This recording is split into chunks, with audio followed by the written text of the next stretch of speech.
Good afternoon. I would like to welcome you all today to our webinar, GapMaps, Choosing Your Next Location Based on Data and Facts, hosted by VF Franchise Consulting. Boy, we have quite a few people joining us today, and it really makes this event even more exciting. My name is HuN THrom, and I am the CEO of VF Franchise Consulting and the MC for today's webinar. Now, before we begin, just a few things to note before we get started. Due to the brief interview format of the event today, we have collected in advance a list of questions from our attendees that we will address later on this webinar. Now, the chat room is open, and you can ask any questions for our speakers at any time, for our guest speaker or myself, and we will get to them if time allows. And also, please stay tuned until the end of the program. We have an exciting free gift for you for taking the time to join us today to learn more about what is GapMaps and what it can do for you. Now, we are very excited to have our guest speaker today, Mr. Tim Shaw. He is the CEO of GapMaps Asia, and Tim will briefly introduce GapMaps very, very shortly. Now, before we start, I would like to take just a minute to briefly introduce who is VF Franchise Consulting. We are a franchise and licensing consulting business based in Ho Chi Minh City, Vietnam, and we have been here for nearly 15 years. Our focus and our expertise is in franchise development, franchise sales, operational support for our clients, and also if you're looking to franchise your business, we do consulting work as well as various types of market research services that we provide to clients all across Asia. Now, when we talk about all across Asia, we're talking about, of course, here in Southeast Asia, that we like to call ASEAN, but it also includes North Asia, including places like Korea, Japan, Taiwan, and Hong Kong. And of course, a very exciting South Asian market that is very eager for new franchise opportunities. And that includes obviously markets like India, Pakistan, Bangladesh, Nepal, Sri Lanka, etc. And last but not least, we also work in the GCC countries, as well as the greater Middle East. Now, again, you can reach us for assistance in acquiring franchises, in selling franchises, in making your business franchisable, or any other consulting work that you require. Now, before we hand it over to Tim to briefly introduce himself and GapMaps, let's start off with a brief video of GapMaps.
Okay, so that was a great video. It was very short, but hopefully it gave you a higher picture of what GapMaps can do for you. And now I'd like to hand it over to Mr. Tim Shaw. Tim? Great. Thank you. Thank you very much, Sean. It's great to be here today and have this opportunity to talk to so many of you about a topic that's close to my heart, which is location intelligence. So I'm Tim Shaw. I'm the CEO of GapMaps, and I have specific responsibility for Asia, the Middle East, and Central Africa. So GapMaps is a location intelligence consultancy. We provide location intelligence services to a large number of clients through many of the countries in Southeast and Central Asia, as well as MENA and Central Africa. And we provide those services to clients in a number of different ways. Firstly, through a platform that's called GapMaps. And GapMaps is a platform used by our clients to help them set appropriate market planning and network strategies, but then also make fact-based location decisions and introduce fact-based feasibility processes to help them select the right locations for their business that are consistent with the strategies that they've set. The expertise that we bring into this space is really about not just mapping, but it's also about building data. I think everyone on this call would be familiar with, this common criticism of data in Asia, that it's old, or that it's inaccurate, or it's in some way reliable and therefore difficult to use as part of a market planning process. And we recognize that. And so rather than just map publicly available data like census data, we actually spend a lot of time building our own data through not just Asia, but also the Middle East and Africa. And that enables us to build current data. So 2020 data is our current data set for resident populations, for worker populations, for what we call consuming class, at a very granular level. And the granularity is really important because it enables our clients to understand not just the number of people who live within a particular catchment area around a retail location, but also what level of prosperity exists within that area. So can the people who live in this local catchment afford to buy my particular product? And then also it's about the working population, because for many businesses, that the catchment areas that provide the customers for that particular store don't necessarily live in that catchment area, but they're there for work purposes. So understanding how many people work in a catchment area, as well as how many people live in that catchment area, are really important, particularly for sectors like cafes or childcare, or those types of sectors that have that very different demand or source of demand in the area. We work with a large number of brands, and that extends from the big global brands that we're all familiar with, KFC and Domino's and Pizza Hut and McDonald's and others. But we also do a lot of work with much smaller brands in the markets we operate in. So we like to think that we have global experience through the people we work with and the data that we build, but we also have local market expertise, and that comes through the people we partner with in each of the markets in which we operate in, to give us that sort of feet on the ground experience, so that we can understand the business processes and the customer processes in each market, so that our data can be applied to the individual requirements of each individual client, so that they exactly meet the demands of those clients in that market that walk in and out of those stores every day. So Sean, that's a brief overview of GapMaps and who we are and what we do. And again, it's great to be here on this call today. Well, thank you for that, Tim. I appreciate it. And that's a great segue into our first question. And I know you kind of covered what is GapMaps in further detail earlier. What is it, in simple terms, in one or two sentences, what is the problem or challenge that GapMaps aims to solve for its customers? Yeah, it's a really great question, Sean. And I think, this location intelligence topic is a big one, but there are some very simple and consistent client needs that we have globally. And that is, how many stores can I build in my market? And what's the right location for putting each of those individual stores? So it really is helping our clients set that top target in terms of what the market potential is, what we might call the market holding capacity, but then it's also, where are those catchment areas that have those sorts of attributes that we associate with high performing stores? Where are they? Where are the ones we need to be in? And also, why might those stores I currently have not be performing at the level they should be? Is it because operationally they're not being run particularly well? but also, is it actually about the catchment that they're in, and that the catchment doesn't actually provide that trade potential for a successful store?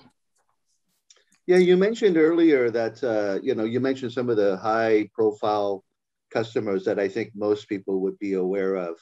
In terms of customers, we focus on franchising, right? So we're, used to working with a lot of franchisors and franchisees at the local level, and franchisors oftentimes more on the regional and international level.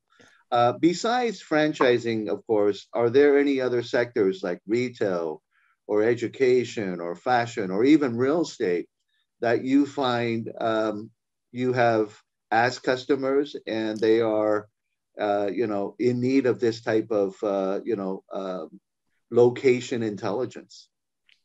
I think that's the key to the answer there, Sean, is that it's, what we provide is location intelligence. And I'll often say to customers, it doesn't matter whether you're selling widgets or gadgets or gadgets or burgers.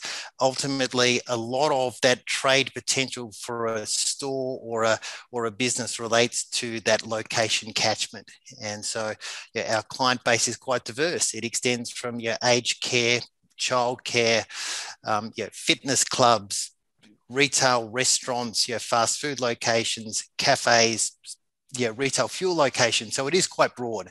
It really is about helping those businesses who need to understand local catchment demographics and local catchment sort of criteria, because they know that that's relevant to their store performance. So, and that extends across such a wide variety of different businesses. Okay, excellent. What would you say are some of the most common mistakes when it comes to selecting the right location for a business? I'll give you an example. In places like Vietnam, real estate can be very expensive to acquire, to lease, and then also because oftentimes there's so much pent-up demand for great locations that decisions have to be made within hours, not within days, not within weeks. And so, what are some of the most common mistakes that people get into when they're under these types of pressure? Yeah, well, it could be a long list, Sean, and this could be a long conversation, but let me pick out a few of the main ones. And this is particularly true in expensive real estate markets. And I think that applies across not just Vietnam, but a lot of Southeast Asia. Real estate prices are high. One of the common mistakes we see is that clients we work with have had a history where they enter into locations where they can do a great deal. A great leasing deal. They get a large capital contribution for the fit out, or they'll get a year's rent free on a 5-year deal, or whatever it might be. And so decisions are made because a really good deal has been negotiated. But of course, a good deal is only a good deal if the store performs. And a store won't perform well because the rent's low. A store won't perform well because, there's got a large capital contribution from a landlord. The store will perform well if it's in a really strong catchment. And so that's one of the mistakes we see where our retailers we are working with have had a history of going into shopping malls or high street locations where they've done a great deal, but the catchment isn't actually very strong. I think one of the other sort of common criticisms or common mistakes we see is that some retailers just play it too safe. They stick to shopping malls. They stick to shopping malls because in the past they might have tried to build a location on a high street or in a residential area, and it didn't work. And so they go, and they lost a lot of money. And so they go, well, we're not making that mistake again. We're going to stick to shopping malls, where we all know shopping malls can be great. And there's certainly a part for shopping malls in the distribution strategy for many retailers. But in many cases, it should be a part of an overall network strategy and not be the dominant or predominant format or retail format for many brands. And so that mistake we see is that there's this sort of real reluctance to stretch outside shopping malls into different location types and format types, where often the profitability levels can be much higher if the right catchments are chosen for that particular business. One of the other mistakes we see quite a lot of is what we would call, whether a location passes the convenience test or not. And I think a lot of retailers misunderstand this important point, which is that it really doesn't matter what you're selling. We're all in the convenience business. So whether it's burgers or petrol or childcare or English tuition, it's still a convenience business. And unless the location is convenient to the customers you are trying to serve, you're going to find that the trade potential isn't what you thought it might have been. And so, we do find that a lot of clients have a history of not really thinking hard enough about that customer, what we would call travel journey, or their customer travel path, and how this particular location enables that customer to seamlessly slot in that purchase decision for their brand as part of their normal daily activity. So we need to, as a retailer, make sure that purchase opportunity is as seamless as possible for the customers who we want to come into our stores. And maybe the final one I'd like to pick on is, and I might have touched on this a little earlier, but it's really about ignoring data. And I think that is particularly in Asia, where there has been this long history of relatively poor quality data, old data that might be accurate, but it's in very big geographic areas, so not very effective for store decision making. And so I think in this day and age, retailers would ignore this high quality data. Excuse me, Sean. Retailers would ignore this high quality data at their peril. I think it's there for retailers to access and use as part of an informed decision making process. You know what? I totally concur. I think prior to me starting this franchise consulting company, I helped bring in America's the first American burger chain to Vietnam, called Carl's Jr. And with that came a lot of learning lessons, and and making decisions without the data, without the demographics, without the estimated income levels, without the data that really kind of fine tunes your target market. And sometimes that means it's a shopping center. Sometimes it means maybe it's not the shopping center, right? And this is especially important in markets like Jakarta, where you have over 200 shopping centers in one city.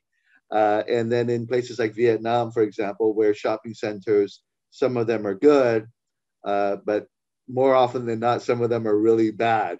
And so relying on a shopping center focused strategy where that's your only avenue for growth is probably not the best strategy, right? And I think that's where the data really helps to kind of hone in on the right location. If there really is a right location, I know it's a challenge with regardless of whatever tool that you have, but at least you have more data to make your decisions. Now, we live in special times, as you know, Tim, and we've got COVID for the last year and a half. Now there are variants, and things are still in flux. Have you seen, in your experience, though, with your clients today and the clients that you bring on all across Asia, has COVID affected, their expansions, and has it affected how they choose and select locations? Yes, certainly they are extraordinary times. And I guess we've been living through this long enough now to start to see some real patterns emerging. So we are far more knowledgeable about how COVID is impacting market planning and network strategies here today than we were 6 and 12 months ago. One of the first points I'd make is that what we are seeing is there are clear winners and losers that have come out of this COVID period.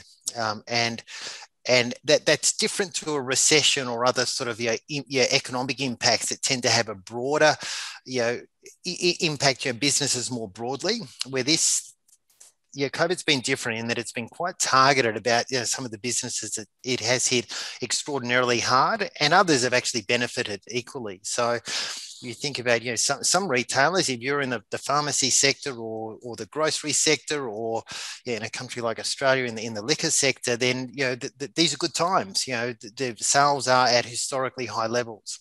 But equally, if you're in that leisure and entertainment sector, these are very difficult times, requiring some very difficult business decisions to be made. So that's one of the first points I'd make, is that there are winners and losers in this process. The second point is in terms of the impacts of COVID, it's forced businesses to become more agile. So no longer is there one way of doing things as a retailer. Even if you're in the fast food sector, delivery is now an increasingly important part of the way you connect with customers.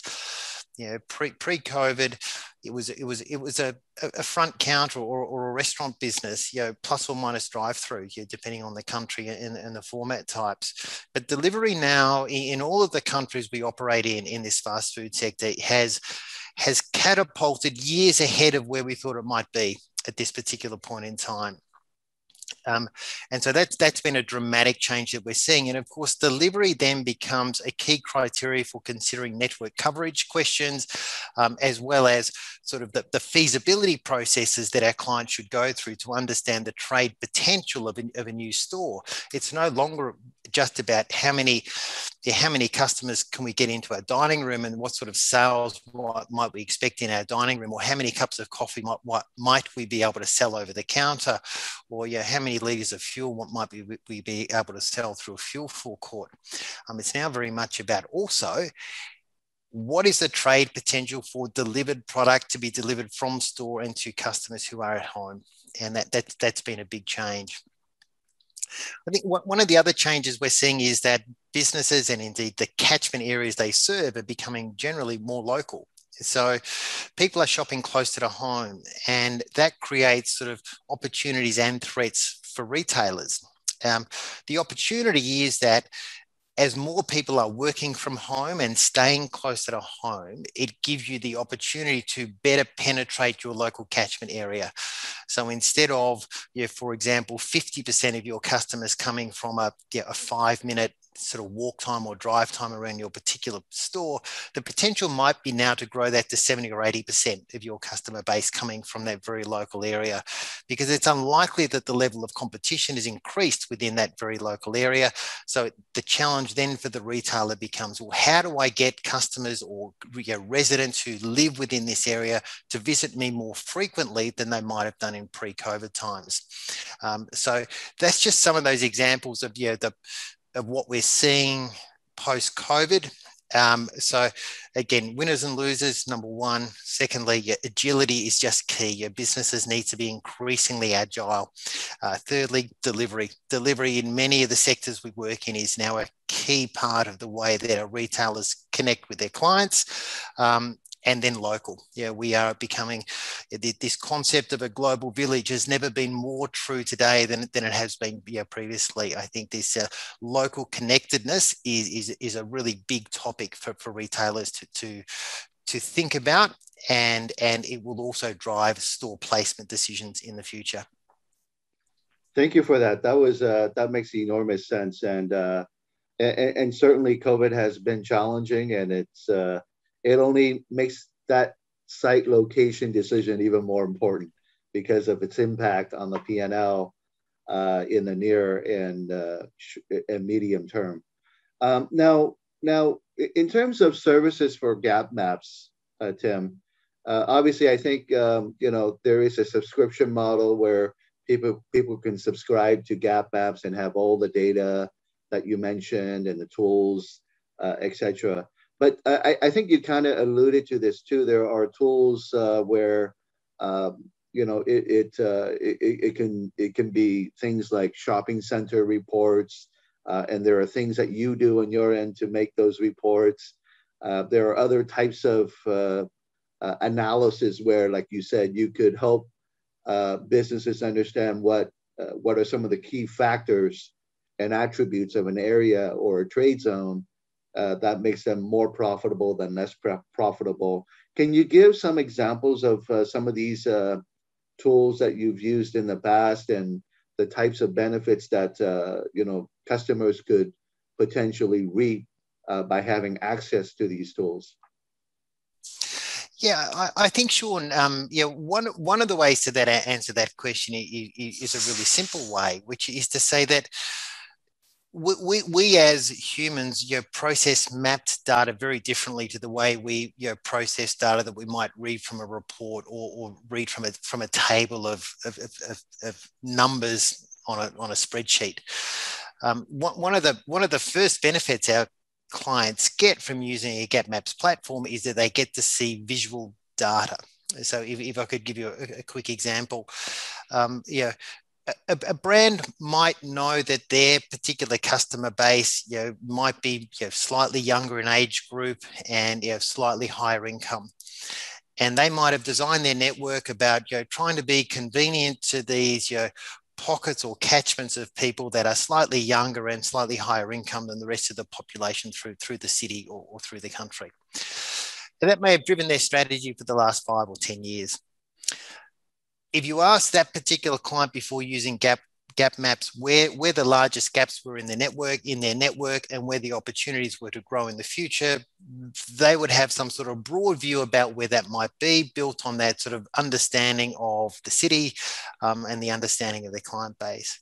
But I guarantee you, once we provide that client with access to that visual of their network mapped over the top of sort of this thematically ranged map with granular data shaded by, for example, the count of people of consuming class across the city, immediately that client will see those pockets of opportunity in the city that they had no idea existed previously.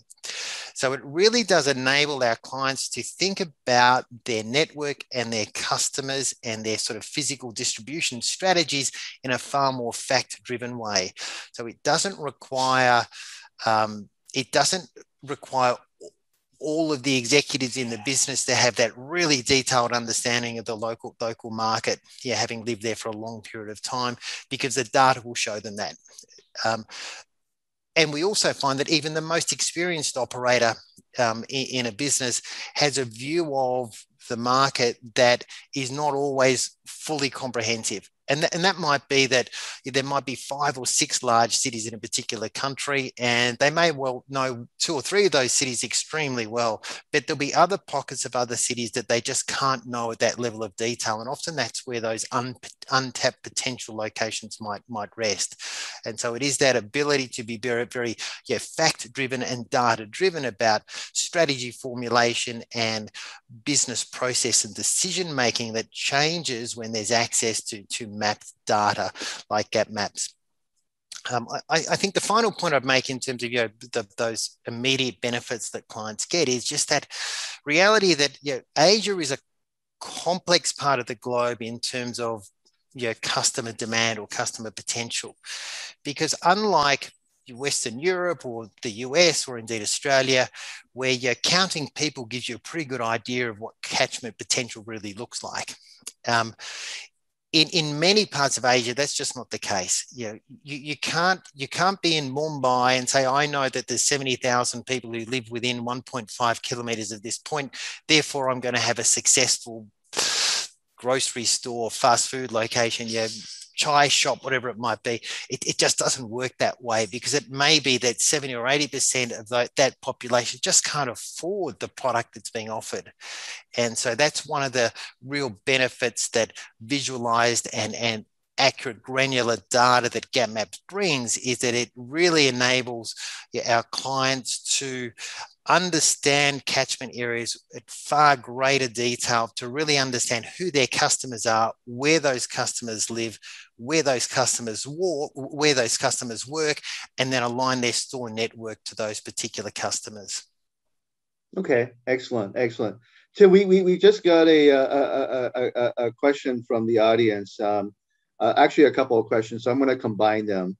And one is, what does it generally cost to have access to a tool like GapMaps? And then, at what point does a business need a product and a service like GapMaps? You know, in terms of what size do they need? What kind of maturity must they have in order to get benefit from this?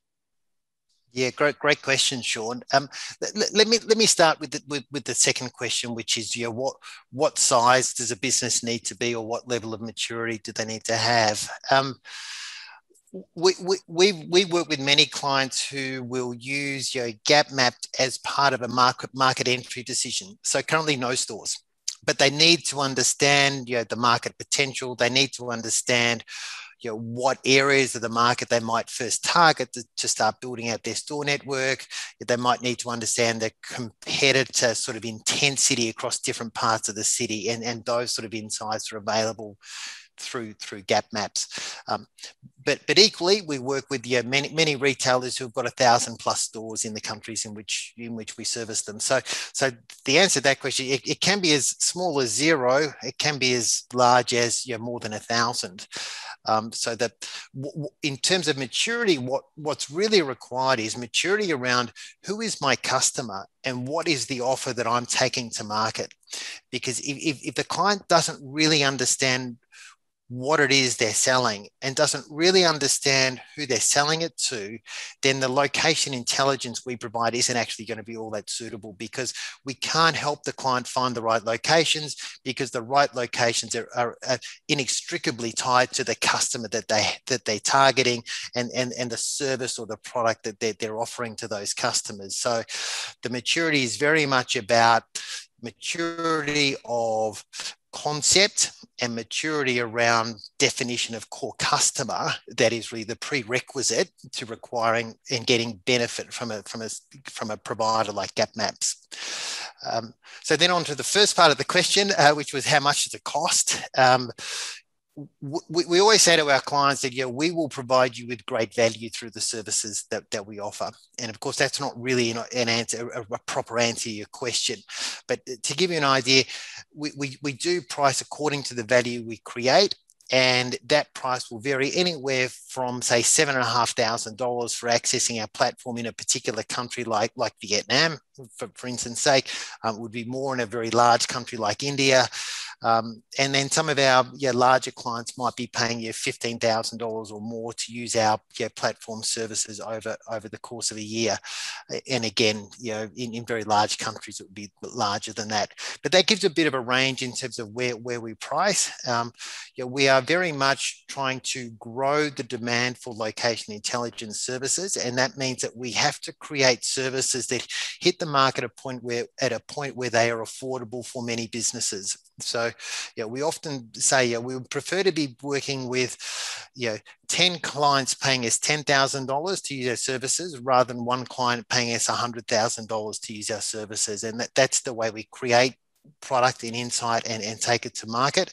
We are very much about servicing relatively large numbers of clients through our platform and the other services that we provide.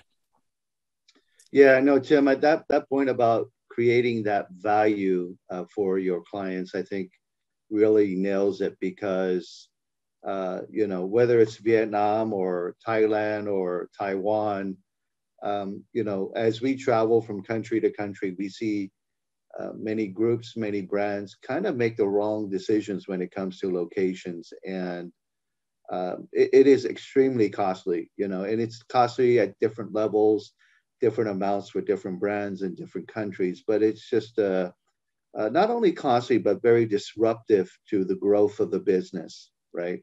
And I think that's the key, is if you can just minimize your risk, reduce those errors in terms of finding the right locations, I think, the payback is manyfold, many times.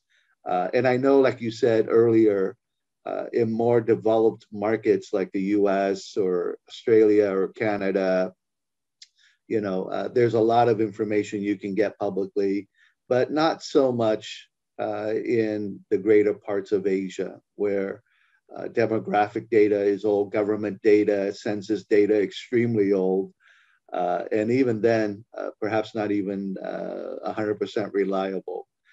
So that makes enormous sense from a value proposition. Now, You mentioned some of the features earlier. Are there any new exciting features that you can share that is not top secret, or anything else that you may want to, kind of leak the news a little bit in advance? I think, Sean, yeah, we're a location intelligence group, but that requires us to be so in equal parts sort of technology company as we are sort of network strategy company, and this access into vast amounts of digital data, and because we provide services to clients through a tech platform in many ways, means that innovation is key. Innovation drives the ability for us to create products and services that are valuable to our client group. And we do have what we are calling our second GapMaps platform, so what we are calling GapMaps Live. We are bringing that into Asia. We're just in a trial. We're in a pilot phase now. It's well developed with our clients in other parts of the globe. The real benefit of that to clients in Asia is speed. So we know that in parts of whether Indonesia or India or even Vietnam at times, the speed of the internet can be fairly intermittent. And that can create problems for technology platforms when they're trying to upload large amounts of data for mapping files and those sorts of things. So one of the main benefits in our GapMaps Live platform is that we can load what would otherwise have been very large data files in fractions of a second. And so that makes the platform extraordinarily stable across the whole of the country, even in areas where the internet speed can be fairly fluctuating. The other area that I'd like to let you know about is that we are now building up new insights, not just for sort of high street locations and retail locations, but we're also doing a lot of work on shopping malls. And we know that across Asia, a lot of retail is conducted through shopping malls. And so we're now building reports that we can make available to our clients that identify a lot more about the trading potential of shopping malls, that really enable retailers to decide, of these, say, 3 or 4 options around shopping malls, which one is the best fit for my particular client base? Because currently when we look at shopping malls, the data we really have to play with until now has been what other retailers are in each of those 3 or 4 shopping malls? How large is the shopping mall in terms of gross lettable area or net retail floor space or some other such measure? And maybe the vacancy rate of the mall, or if there is pedestrian count activity. Through our analysis of digital device data, we can learn a lot more about shopping malls that create some really valuable insights for clients. So, for example, how far are customers typically traveling from home to shopping mall? So is this a shopping mall that has a very strong local catchment, or is this a shopping mall that draws customers from a much wider distance to come, or much wider area to come to that particular mall? Also, for the customers who do visit that mall, how long do they typically visit for? Is it a 40-minute shop on average, or is it a 90-minute shop on average? Because if I'm a coffee retailer, I would far prefer to be in a shopping mall where the customer stays on average for 90 minutes rather than 40 minutes, because I've got more than twice the time opportunity to sell that customer a cup of coffee. So these are the sorts of insights that we're now making available to clients to help them choose not just which location fits their network the best in terms of high streets or residential areas, but also which shopping mall has the best fit for my particular brand and my particular customer base. Well, shopping malls and shopping centers are super popular in many parts of Asia for obvious reasons. It's just darn hot outside. And, every other year, some city or some country is vying to be the shopping center capital of Asia, right? Whether it goes from Singapore to Taiwan to Thailand to Jakarta in Indonesia to the Philippines. I think it's for better or worse, it is the future, it is the present, and it will remain with us. And I think if we have tools to help evaluate which shopping centers are performing versus others that are performing less, I think that could be extremely valuable for brands that include shopping centers as part of their overall expansion strategy. Now, Uh, I know that from the video you mentioned earlier also that GapMaps is available in a few countries. Can you kind of summarize what countries you are in now and what countries you expect to enter probably within the next 6 to 12 months? Yeah, yeah.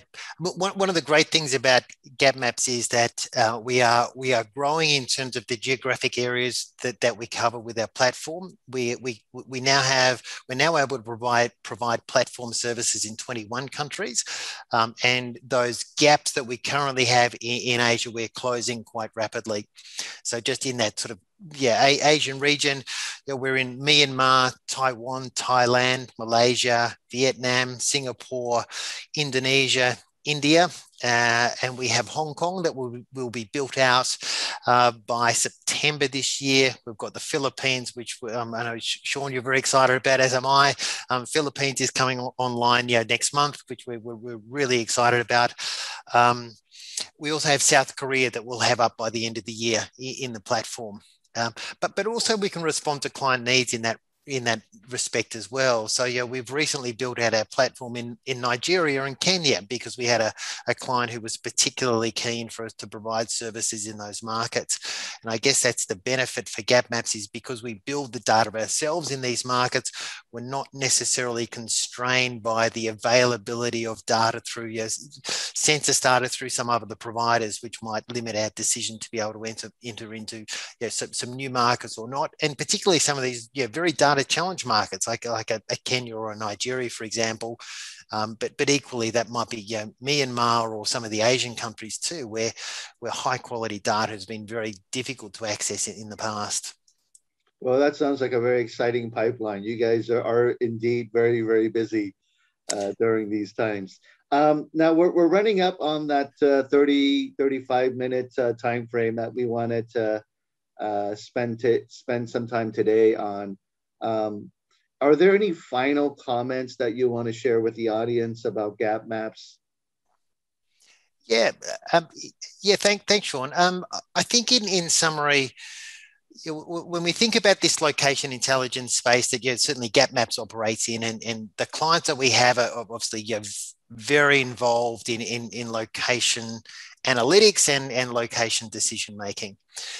I think for me, a sort of a parting message is that what had been a very large gap between the data rich and data poor countries, and that had existed for a long period of time, and it meant that retailers based in the US or Western Europe would have quite complex and quite well-crafted sort of market distribution plans or network distribution plans. And we saw very little of that in Asia, simply because the data wasn't available to enable a really refined strategy to be built out in the same way that it could in some of the other areas. But this rapid change in digital data has really enabled this bridge to be closed that divided the data rich from data poor.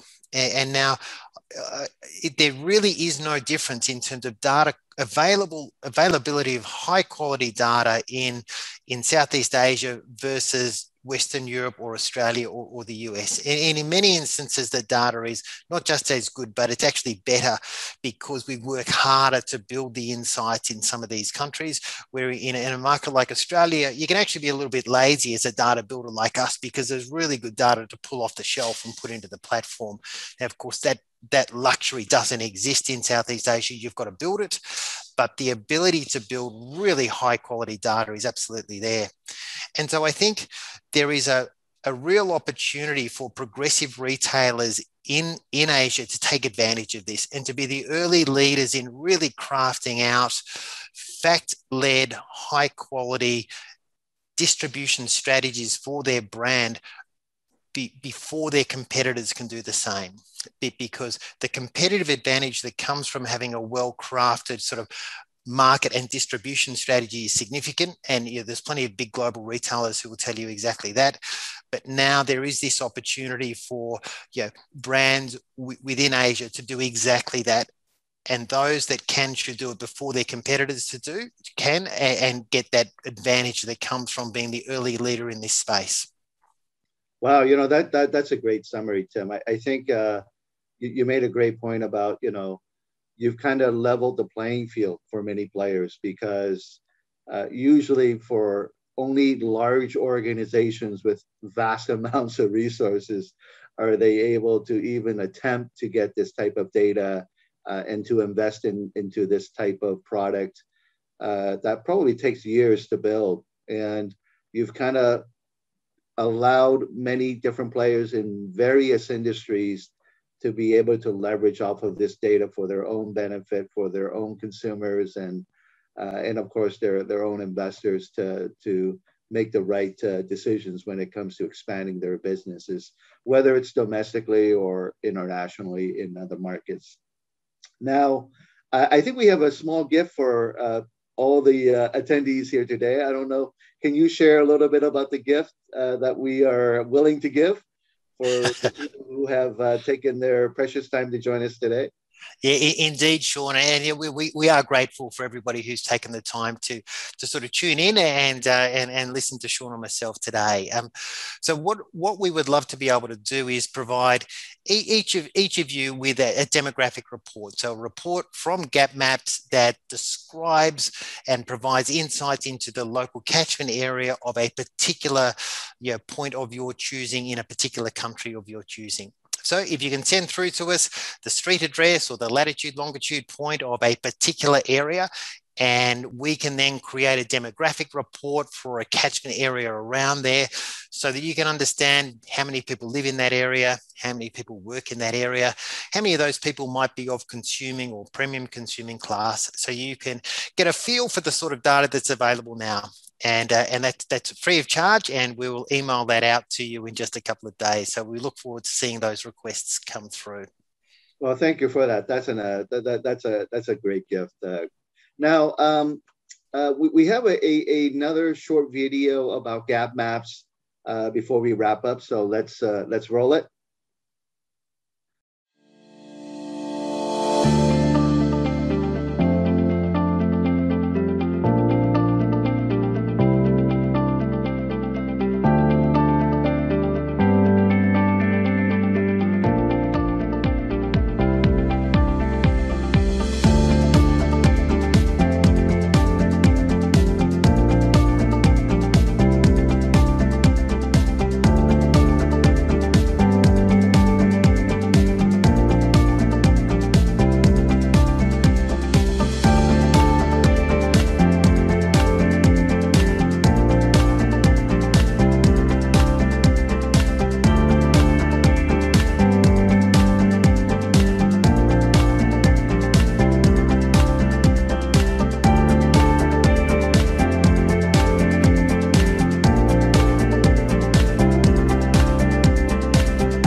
Okay, well, that was a great summary of GapMaps and its some of its key benefits for consumers and clients.